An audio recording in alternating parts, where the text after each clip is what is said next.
Dualar eder insan, mutlu bir ömür için. Sen varsan her yer huzur, huzurla yanar içim.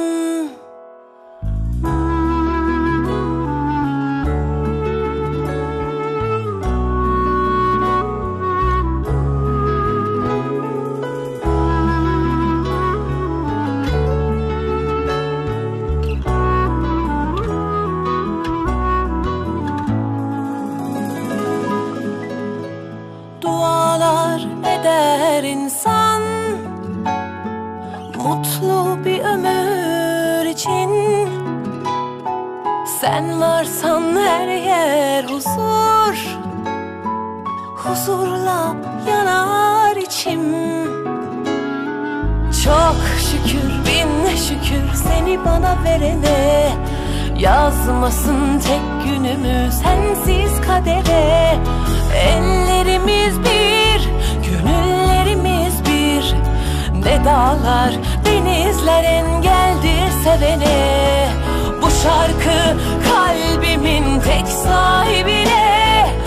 Ömürlük yarime, gönül eşime. Bahar sensin bana, gülüşün cennet. Melekler nur saçmış aşkım yüzüne.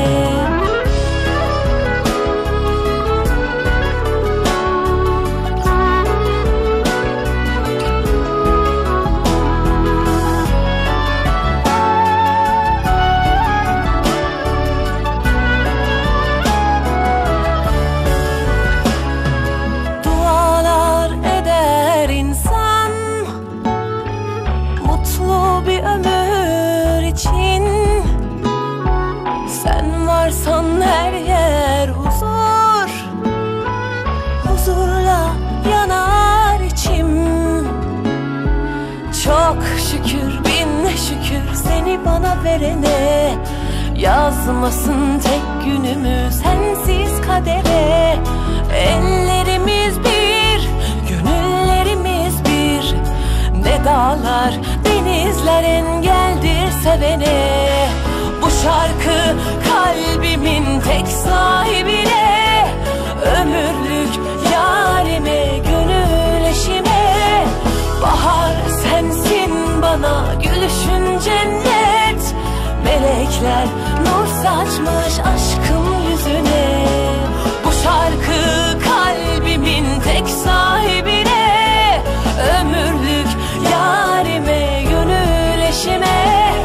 Bahar sensin bana, gülüşün cennet.